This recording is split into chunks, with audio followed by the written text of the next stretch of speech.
구글 자료를 찾아서 제가 바이러스에 대해서 얘기를 하겠습니다. 저도 이렇게 구글 자료를 통해서 공부를 했기 때문에 엉터리로 얘기하지 않습니다. 의학적인 분명한 지식을 갖고 있고요. 그에 따라서 제가 나름대로 치료 방법을 찾는다는 것을 말씀을 드립니다. 거의 대부분의 질병은 쉽게 다 치료할 수 있습니다.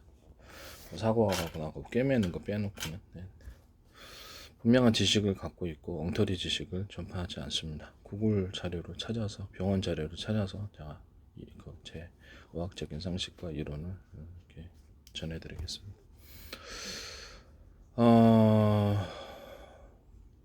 간염 바이러스 간염 환자에게서 나도 유모티스 질환의 임상이라고 나와 있습니다.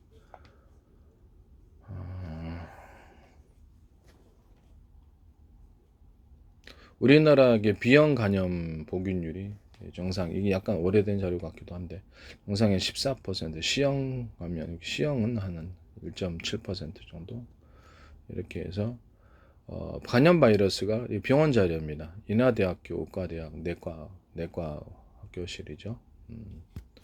간염 바이러스 류마트 질환의 병인에 관여할 뿐만 아니라 간 독성의 가능성이 있는 항류마티스 제제나 면역 제제를 사용 환자에게서는 임상적 의의를 가진다라고 나와 있습니다.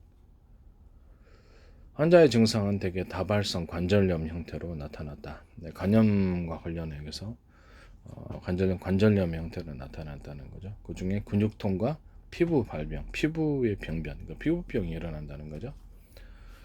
이 피부병이 일어나는 것에는 그렇죠. 바이러스와 세균 작용인데 그 중에 바이러스 작용으로 나타난다는 거죠. 간염 바이러스 걸렸을 때 바이러스의 작용이 우리가 인간이 모르는 게 너무 많아요. 그래서 제가 이렇게 이것을 구글 자료와 병원 자료를 찾아서 제가 말씀을 드리겠습니다. 저도 공부를 다 했고 관련된 지식을 정확히 갖고 있습니다. 과학적인 것도 발표하고 엉터리 아니라는 것을 말씀을 드립니다. 음악도 하고요. 환자의 증상은 대개 다발성 관절염 형태로 나타나다. 근육통이나 피부병이라는 진단으로 류마티스 관절염이 가장 많았다. B형 간염 44%, C형 간염 20%, 전이성 홍방성 루푸스 이것도 역시 바이러스 증상입니다. 저도 그렇게 알고 있습니다. 관련 공부를 다 했습니다. 전시성 홍반성 루푸스, 섬유근통, 재발성 류마티스 다양한 형태의 질병을 보였다. 다발성 관절염이 많이 있었다.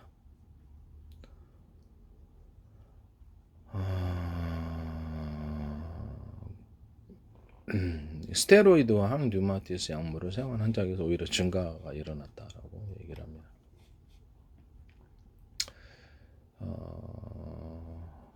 그래서 이럴 때 투여 시에 일종의 간 기능 이상이 있는 사람들은 좀 스테로이드나 항류마티스 약물 투여 시에는 주의를 해야 된다라고 연구 결과가 나와 있습니다. 강직성 척추염이라고 나와 있는데 이것도 류마티스겠죠. 그렇죠. 일종의 바이러스 증상으로 저도 그렇게 알고 있습니다. 인체를 강직시키는 경우가 사고가 나가지고 이렇게 못 움직이는 경우, 신경이 잘라졌거나 손상이 갔거나 구조가 파괴돼서 못 움직이는 경우. 그런데 빼놓고는 아니면 중풍 같은 게 혈액이 좀 혈관이 뇌신경에 있어서 뇌혈관이 막히거나 이렇게 해서 못 움직이는 경우 또는 이렇게 아니면 나머지는 다 강직성 척추염이라든지 이런 부분 마비 관련해서는 바이러스 증상으로 저도 알고 있습니다. 제가 그런 얘기를 다 했어요. 저는 엉터리를 얘기하지 않습니다. 병원 자료를 통해서 공부를 했고요. 꽤 많은 공부를 했다라는 것을 말씀을 드립니다. 몇 년에 걸쳐서 공부를 많이 했습니다. 강직성 척추염이 이렇게 강직성 척추염에 대해서 얘기를 하고 있어요.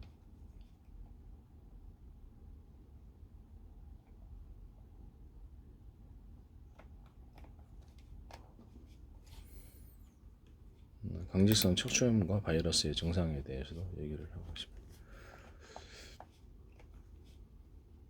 그래서 바이러스를 제 생각으로는 개인적인 의견을 발표해도 되는지 모르겠습니다만 꼭 중국 공산당 검열기관 같아서 바이러스 치료를 하면 루머스가 호전되거나 해결되리라고 생각합니다. 기타의 물리적인 음식 부분을 좀 조심하는다든지 이런 물리적인 치료가 필요할 것으로 생각하고 있습니다.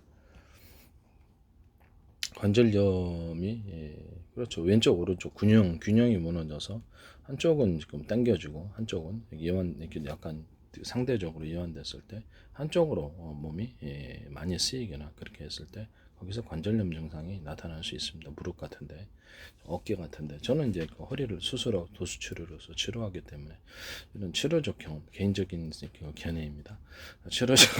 치료한 경험을 따라서 왼쪽 오른쪽의 균형이 틀려질 수 있다라는 것을 제가 발견을 했기 때문에 그에 따라 그 교정을 해주면 이게 TV에서도 몸신 같은 데서도 이렇게 좌우 균형 대칭 균형을 치료하는 치료 사례도 나옵니다. 거기서 이제 개인적인 견해라고 생각하고 발표를 하더라고요. 실제 앞에서 환자를 대상으로 시범적으로 치료하기도 하고 그래서 전혀 문제가 없다라는 것을 말씀을 드립니다.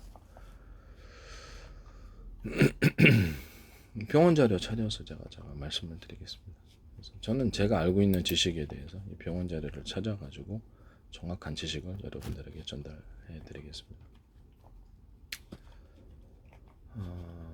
류머티스 환자가 코로나에 더 잘 걸린다라고. 그래서 일종의 간 기능이 떨어져 있다. 그 다음에 건강이 떨어져 있다니까 면역 세포라든지 면역 기능이 떨어져 있다라는 거죠. 그래서 다른 사람들에 비해서 훨씬 이런 바이러스에 대응하는 대응력이 떨어져 있다 이렇게 볼 수도 있겠네요. 코로나 바이러스로 이렇게 류머티스 환자는 주로 이렇게 자가 면역 질환으로 알고 있는데 연구 결과에 의하면 이게 바이러스와 관련성을 의심을 다 하고 있습니다. 그런 연구 논문이 있다라는 거죠. 이거 저 병원에서 나온 사례. 류머티스 환자 대표적인 자가 면역 질환인데 저는 자가 면역 질환에 대해서 솔직한 개인적인 그 의견을 감히 말해드려도 괜찮나 모르겠습니다만 중국 공산당 검열기관 같아서 한마디로 조심스럽네요. 제 연구 결과에 의하면 자가 면역 질환이라고 하는 것은 다 바이러스 증상입니다. 제가 보기엔 제 입장, 제 견해에서는 그렇다는 개인적인 견해라는 것을 다시 말씀을 드립니다. 공부를 해온 결과 그렇다는 공통성이 있었다라는 거죠. 그 자료를 제가 병원 자료를 찾아서 그에 대한 이론 근거를 제시하겠습니다. 이런 말 하면 안 되나요? 참 무섭네요. 이게 대표적인 자가 면역 질환이다. 면역 체계가 감염됐을 때 아니면 그 조직이 감염됐는데 우리가 그렇죠. 어떤 과학적인 기기상으로 안 나타나는 거죠. 그 부분에 대해서. 그래서 그 부분을 공격할 때 이것을 면역세포가 자기 조직을 공격한다 이렇게 생각을 하는 수도 있고요. 면역세포가 약간 바이러스 감염이 돼갖고 엉뚱한 짓을 벌일 수도 있고 관련성이 있지 않을까라고 저는 그렇게 생각하고 있습니다. 이렇게 얘기해도 되나 모르겠어요.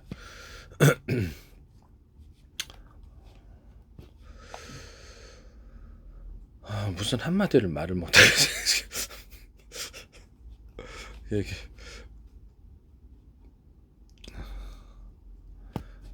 보시면 류머티스 관절염이 코로나 후유증으로도 나와 있는데 제주 한국병원 류머티스 내과 과장이 얘기를 하는 소리입니다. 병원 자료 찾아서 내가 가지고 있는 지식을 이렇게 정확히 근거를 해서 말씀을 드리겠습니다. 자가 면역 질환으로 나타나 있고 손발의 바디 같은 작은 관절에서부터 증상이 나타나서 손목과 팔꿈치, 어깨, 발목, 무릎에 이렇게 여러 관절에서 통증과 붓기, 열감이 발생한다. 뻣뻣해지는 아침에 관절이 뻣뻣해지는 증상, 아침 강직이라는 저는 이게 그렇죠. 갑상선 항진증에서도 이런 하지 마비 같은 그러니까 아침 강직 이런 것들이 나타나기 때문에 이걸 솔직히 개인적인 견해를 또 말씀을 드리려면 바이러스로 저는 생각하고 있습니다. 진짜 무섭습니다. 이런 말을 하기가. 저는 관련된 근거를 다 제시하겠습니다. 왜 그런지. 아침에 관절이 뻣뻣해지는 증상, 아침 강직이라는 증상이 두드러집니다. 만성적인 전신 피로감도 자신도 모르게 바이러스나 세균에 감염되어서 그것이 해결이 안 됐을 때 거기서부터 계속적인 염증과 더불어서 그렇죠. 피로 증상을 느끼는 특히 간에 있어서 침범을 제가 의심하고 있습니다. 이것도 개인적인 견해입니다. 무서워서 말을 못하겠어요. 이게 류머티스 관절염이 바로 이런 아침 강직이 일어나게 됩니다. 그래서 이게 기상 후에 아침에는 주먹을 쥐는 것이 어렵고 물건을 잡을 때 불편함, 전신 피로감을 동반해요. 그래서 이게 류마티스 관절염과 간의 간염 환자 이거 관련이 있다라고. 간에 이제 바이러스가 침범했을 때 그 좀 바이러스 종류가 뭐가 됐든 간에 간이 기능이 떨어지게 되면 결국에는 이런 류마티스 관절염이 발생을 한다라고 아까 전에 병원 자료에서 얘기를 했었죠. 의심을 한다고. 여기도 지금 제주 한국병원 류마티스 내과 과장입니다. 그래서 이게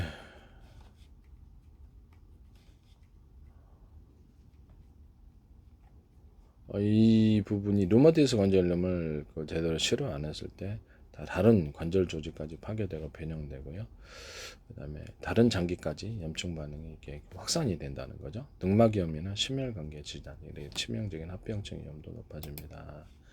뻣뻣해지니까 그렇죠. 혈액순환이 잘 안 되겠죠. 그러면 전신에 산소가 덜 공급되거나 혈액에 빠르게 유입돼야 되는데 그 혈액에 필요한 혈액과 어떤 산소, 영양분이 제때 공급이 안 되니까 장기적인 장기에 여러 개 장기와 조직에 다운이 기능의 저하가 생길 수 있습니다. 저는 그렇게 알고 있습니다. 공부를 했습니다. 공부를 했기 때문에 제 관련 있는 지식을 제가 갖고 있는 지식을 병원 자료를 통해서 제가 이것을 이렇게 얘기를 해드리겠습니다. 왜 그런지 병원 자료를 찾고 있습니다. 네.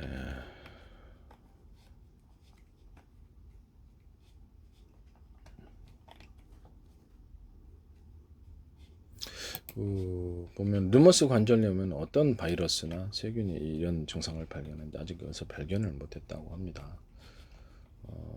르머스 관절염 원인이 확실히 원인이 모르는 것은 제가 보기에는 거의 바이러스 의심해도 괜찮다라고 생각하고 있습니다. 솔직히 개인적인 견해입니다. 또 뭐라 그럴까봐. 그래서 우리가 알 수 없는 바이러스나 세균감의 환경이 작용해서 면역기 이상을 가져온다. 자가 면역 질환으로 류마티스 관절염 원인은 정확히 모르지만 그렇게 알고 있다. 여기도 바이러스 증상을 의심하고 있죠. 바이러스나 세균감. 바이러스 치료제가 그렇죠. 그 부분에 대해 바이러스를 소멸을 못하니까 그렇죠. 대증요법으로 치료하겠죠. 그다음에 다른 방법으로 바이러스 소멸시키는 약을 개발하면 그렇죠. 대부분 다 저는 이제 그거를 좀 되게 외람된 말씀입니다만 더 중국 공산당 검열기관 같아서 바이러스 종류에 상관없이 바이러스 제가 이걸 어떻게 알았냐면 이렇게 치료를 하면서 무좀 치료를 하면서 계속 식초 사식초를 갖다가 이렇게 발에다 뿌려가지고 이렇게 발을 이렇게 굳어진 이렇게 무좀 같은데 이렇게 좀 그런 것들을 해결한 치료 경험이 있습니다. 개인적인 경험입니다. 그래서 계속적으로 반복적으로 지속적으로 산에 노출을 시켜주면 적절한 위험한 건 안 돼요. 빙초산은 위험합니다. 그러면 결국에는 그 조직이 녹고 각질층이 이렇게 녹고 거기 안에는 곰팡이가 해결되더라. 그래서 가만 보니까 인체도 그렇고 세균과 바이러스 곰팡이도 그렇고 지속적인 산에 노출이 되면은 그 피부가 필링이 되는 녹는다는 거죠. 외피가 녹고 그로 인해서 세균과 바이러스 곰팡이가 그 혈액 속에 있다고 합시다. 그러면 삼투압의 차이가 생기게 되고 터트려진다는 거죠. 그다음에 취약한 상태가 되었고 면역세포들의 공격에 쉽게 제거가 된다는 그런 이제 아이디어를 갖고 있습니다. 그래서 인체에 어떤 위험하지 않은 식초 같은 거는 위험하죠. 위장 장애를 일으키니까 위험하지 않은 다양한 종류의 산을 이용해 가지고 우리가 먹으면서 안전하고 바이러스 같은 게 입자가 작잖아요. 바이러스 세균 같은 것을 외피를 녹여가지고 반복적으로 필링을 시켜주는 거죠. 이 필링 환경을 만들어주면 그것이 외피가 나와 삼투압 현상으로 제거된다. 이런 관련 지식을 갖고 있습니다. 이것도 말하기 무섭습니다. 제가 연구한 결과입니다. 그래서 저는 치료를 했습니다. 제가 갖고 있는 여러 가지 질병들을 다 치료했고요. 뭐 개인적인 경험입니다. 개인적인 견해고 그래서 그것을 제가 말씀을 드리는 바입니다. 식품으로 치료하는 것과 약초를 치료하는 걸 연구를 했으며 관련된 특허를 10개를 냈습니다. 더 내려다가 돈을 안 주길래 제가 안 냈습니다. 류마티스 관절염의 원인은 정확히 모른다라고 여기 나와 있습니다. 그래서 남성보다 여성에게 더 많이 발생한다 이렇게 나와 있네요. 류마티스 관절염이 약간 잠복 상태에 있을 수도 있다라고 이렇게 나오네요. 그동안에 약간 증세가 사라지는 것 같은, 호전되는 것 같은 느낌을 가진다라고 얘기를 합니다. 질환이 활동적으로 발생을 할 때는 전신 피로감이 생깁니다. 전신 피로감은 저는 바이러스 증상으로 알고, 간에 바이러스가 침범을 했을 때 몸의 전신이 피로감을 느끼게 되는 거죠. 그랬을 때 저는 그렇죠, 제가 만든 바이러스 치료약을 먹습니다. 저는 그냥 혼자서 치료합니다. 거의 대부분 다 치료할 수 있습니다. 이것도 개인적인 견해입니다. 개인적인 경험이고 엉터리 아닙니다. 전신 피로감은 그래서 바이러스의 증상, 세균의 소모적인 질환이 있었을 때, 종양 같은 거 있었을 때, 저는 암을 솔직히 죄송한 말씀입니다만 바이러스로 다 생각하고 있습니다. 제가 보는 암은 유방암이라든지 각종 여러 가지 간암이라든지 모든 중에 암을 바이러스 증상으로 저는 개인적인 견해로서는 생각하고 있습니다. 말하면 안 되는 겁니까? 중국 공산당 검열기관인가? 질환이 활동적일 때는 전신 피로감이 생깁니다. 식욕감 때 미열 근육, 감기나 이렇게 독감 걸렸을 때도 이 동일한 증상이 일어나거든요. 그래서 바이러스 증상을 의심해도 괜찮다라는 거죠. 질환이 활동될 때 전신 피로감, 바이러스 증상이 공통적인 증상을 가지거든요. 전신 피로감, 식욕감 때 미열, 근육통 이런 것들 생기면 내가 감염 질환에 걸렸구나. 이게 세균이든 아니면 뭐 어떤 그렇죠, 바이러스든. 바이러스도 보통 저는 의심을 많이 하죠. 관절통이 이게 두 가지가 있는데 바이러스로 인한 관절통과 그다음에 그다음 그렇죠. 세균에 의한 관절통 이런 것들을 저는 그렇게 공부를 했습니다. 그다음에 이제 어떤 좌우의 균형이 안 맞아가지고 한쪽은 좀 강하게 타이트하게 되고 좌우의 균형이 한쪽은 느슨해졌을 때 한쪽으로 당겨지는 불균형으로 인해서 한쪽만 잘 쓰게 되거나 이런 사람들이 잘 발생을 합니다. 그때 이제 관절통이 무릎 관절통이라든지 이렇게 어깨라든지 팔 이런 것들을 전 도수 치료도 쉽게 개발을 했고요. 그걸로 치료하고 있습니다. 굉장히 쉽게 치료됩니다. 이 방법을 알 때까지는 그렇죠, 제게 굉장히 5년 이상이 걸렸습니다. 계속 방법을 시도를 했거든요. 이것도 제가 체계가 구축이 되어 있는 상태입니다. 대부분 쉽게 치료합니다. 허리 통증이라든지 어깨, 허리 같은 것도 일부러 제가 망가뜨리고 일부러 치료 방법을 연구했습니다. 딱딱한데 누워서 허리를 이렇게 약간 디스크를 압박을 줘가지고 어머니 아버지가 이렇게 아파서 왜 그런가를 내가 이해를 하고 찾다가 쿠션이 없는 바닥에 자꾸 누우시더라고. 그래서 그거를 쿠션을 하나 넣어드렸거든요. 그래서 이렇게 야외형 돗자리 두꺼운 거 있어요. 발포 돗자리. 그걸 넣었더니 그다음 이상이 없던 개인적인 경험입니다. 저도 이제 일부러 이렇게 허리를 이렇게 망가뜨려서 왼쪽으로 압박을 줘가지고 디스크 이상이 생기게 해줘가지고 치료 방법을 연구했고 그동안 그런 간단한 방법으로 치료를 하게 될 수 있었습니다. 개인적인 경험입니다. 질환이 활동적일 때는 전신 말하면 안 되나요? 전신 피로감, 식욕감 때 미열, 근육통, 관절통, 관절 강직을 호소한다. 이렇게 나와 있습니다. 관절염이 있었을 때 발적과 보정, 통증과 압통을 호소한다라고.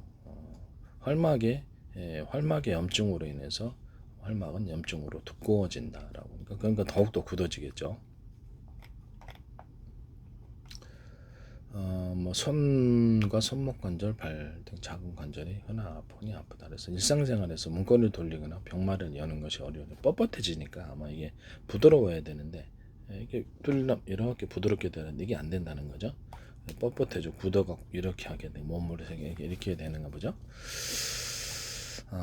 만성염증으로 신체 조직의 연골과 뼈가 파괴됩니다. 그래서 연골이 소실되고 뼈가 녹아나는 이런 현상이라는. 그래서 근육 주변과 관절 주변으로 손상이 일어나서 관절이 변형과 파괴가 이루어집니다. 전신 질환이므로 다른 장기에게 확산이 되고요. 그래서 각종 늑막염 같은 것도 각종이 생긴답니다. 눈물샘과 침샘에 염증을 일으키면 눈인과 입이 마르는 쇼그렌 증후군이 올 수 있다. 이것도 바이러스 증상이다. 그래서 약간 마름 증상, 눈물샘과 침샘에 정상적으로 나와야 되는 작동이 안 하면 바이러스로 의심해도 되겠네요. 그죠? 정상적인 작동을 안 하는 무엇이 있다면 우리는 1차적으로 바이러스를 의심해야 됩니다. 이건 개인적인 견해입니다. 폐를 둘러싸고 있는 늑막염을 따라 흉통을 일으킬 수 있고 심장 둘러싸 있는 막에게 염증을 일으키 심낭염, 그래서 흉통을 일으킬 수 있다라는 거죠. 흉통이 이게 어떤 혈관이 막혀가지고 그렇죠, 그 부분에 관성동맥이 막혀가지고 아플 수도 있고요. 아니면 그 부분에 어떤 그렇죠 강직 이런 종류의 바이러스로 인한 심근염이나 이렇게 심장 부분에 어떤 형태의 염증과 강직 현상이 생기면 거기도 이제 이렇게 지장이 생긴다는 거죠. 흉통이 생긴다는. 염증 자체가 생길 수도 있고요. 심장까지도 이상이 생길 수 있지 않을까라는 의심이 생기기도 합니다. 박동에 있어서 아무래도 좀 지장을 갖고 오게 되겠죠. 그래서 이렇게 부정맥 같은 것도 일으킬 수 있지 않나라고 생각하고 있습니다. 부정맥을 일으키는 것에는 이제 여러 가지 약물들이 있습니다만은 이런 부정맥에 대해서도 저는 그렇죠. 이게 바이러스를 의심하고 심장에 어떤 영향을 받아서 약간 움직임에 제한이 생긴다면 그렇죠. 비정상 작동이 생긴다는 거죠. 여기서도 그런 얘기를 하고 있군요. 여기서도 이제 심장에 이상을 일으킬 수 있다. 심장 이상이라는 것은 정상적인 작동을 한다는 겁니까? 비정상적인 작동을 한다는 거죠. 그래서 저는 부정맥도 이 바이러스 증상으로 생각하고 있습니다. 개인적인 견해입니다. 그래서 연구 결과 그런 연구가 발표해도 되는지 안 되는지 무섭습니다. 피 속의 적혈구 감소가 백혈구의 감소도 일어날 수 있고요. 그래서 면역제통이 무너지니까 세균 감염이 잘 올 수 있습니다. 혈액 속에 백혈병도 바이러스가 일으키고 아까 전에 제가 동영상에서도 그 얘기했었죠. 백혈병도 일으킬 수 있다라는 거죠. 그래서 혈액을 감염시킬 수 있다라는 거죠. 개인적인 견해로는 적혈구의 이상 생산, 적혈구가 정상적으로 생산이 안 되고 이상 생산이 이루어졌을 때 그때도 다 바이러스 감염으로 생각하고 있습니다. 개인적인 견해입니다. 그래서 이 피 속의 적혈구가 감소되고 빈혈이 생기겠죠. 백혈구의 감소로 세균에 의한 감염이 면역계통이 떨어진 거예요. 바이러스는 그렇죠. 면역력을 떨어뜨린다 이렇게 봐야 되겠네요. 쉽게 감염이 될 수 있다라고. 그래서 류마티스 관절염 환자들이 그래서 면역 억제제를 먹으면서 동시에 전신질환이 감기 같은 거라도 감염이 되기 쉽다라는 거죠. 코로나라든지 피부에는 그 팔꿈치, 손가락 등의 혹 같은 류마티스 결절이라는 것이 발생할 수 있습니다. 되게 이게 세균 감염 원인이 될 수 있다.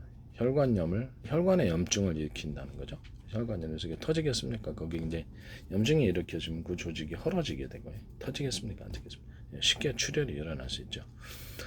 보면은 우리가 바이러스 증상, 피부에 뭔가 모르게 홍반이 생기게 되고 이렇게 혈액 속에 머물러야 되는 이 피가 저게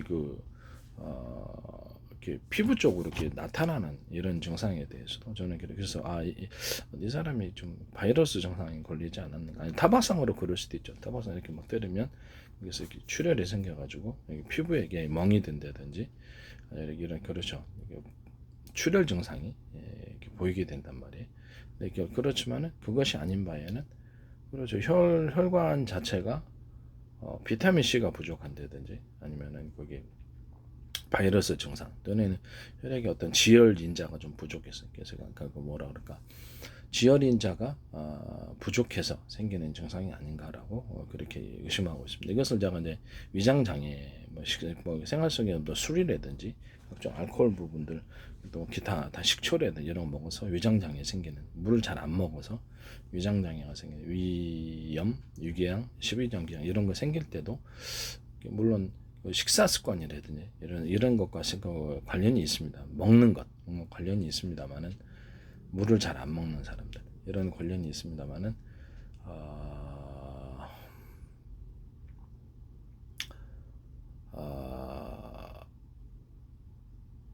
바이러스 증상에 대해서도 좀 의심하고 있습니다. 어떤 바이러스 증상이 혈관에도 염증을 일으킬 수 있고 위와 십이지장이라든지 대장 쪽, 소장 쪽에도 영향을 줄 수 있다. 이 조직에 영향을 줘서 조직을 헐게 하거나 만성적으로 이렇게 병변이 생기게 되면 그 부분에 있어서 만성적인 출혈이 자신도 모르게 조금 있었죠. 문제가 이렇게 생긴다는 거죠. 그래서 세균이나 바이러스가 이렇게 혈액을 이렇게 출혈을 일으킬 수 있다는 유행성 출혈이라든지 각종 세균성 출혈도 있습니다. 그래서 그 두 가지가 다 일어납니다. 두 가지가 다 일어나기 때문에 제 개인적인 견해로는 치질도 그렇죠. 이렇게 이빨 사이에 잇몸 이렇게 안 닦고 자주무시면 이게 염증이 생겨 충치균 같은 거지 해서 충치균이 이렇게 이빨 녹이잖아요 산으로. 그러면 이게 여기 출혈이 생긴단 말이에요. 잇몸 출혈과 충치균은 관련이 알려져 있고요. 그다음에 그 항문 질환, 치질 같은 데서도 제 견해입니다. 개인적인. 그래서 그 세균, 잘 찌꺼기가 잘 청소가 안 되면 저는 이렇게 세정제로 뭐랄까 비데로 씻습니다. 비데로 여러 번 이렇게 해서 깨끗하게 하고 드라이기로 말려서 세균을 살균을 하는 식으로 항상 하고 있고요. 치질이 있었으나 해결됐습니다. 그래서 여기서 치질을 근본적으로 제가 이렇게 그렇죠. 이빨에 뭐 끼듯이 이렇게 그렇죠. 그 항문 주위로 인해서 잘 안 씻어졌을 때 만성적인 세균이 발생하고 그로 인해서 조직이 헐고 출혈이 일어나거나 붓고 이런 현상이라는 붓는 증상이 바이러스로 인해서 붓거나 세균에 의해서 붓거나 두 종류가 있다라는 것을 말씀드립니다. 또는 혈류 장애로 인해서 조직의 수축과 이완이 잘 안 돼서 신장 같은데 이상이 있는 사람들 이런 것들 심장 이상이 이렇게 잘 붓는다는 거죠. 그런 것이 있을 수 있다라는 것은 개인적인 견해입니다. 무서워져요. 말을 못하겠어요. 한마디만 하면 딱 문제가.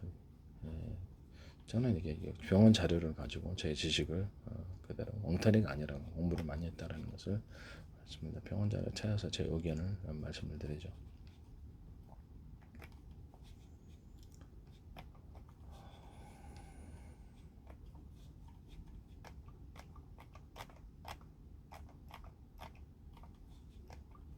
류마티드 관절염을 현재 완치시킬 수 있는 방법은 없다 그러는데 제가 뭐 기존 치료보다는 훨씬 쉽게 빠르게 치료했습니다. 한번 변형이 되면 그렇죠 회복이 어렵습니다. 뭐 중풍 한번 걸리면 다시 치료가 어렵듯이 그래서 망가지기 전에 뭐 손발 잘라신 다음에 다시 손발 나게 할 수는 없잖아요.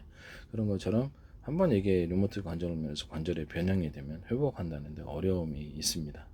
어려움이 있다라는 것을 말씀을 드립니다. 그렇지만 기존 치료보다는 훨씬 쉽게 치료할 수 있다라는 것을 말씀을 드립니다.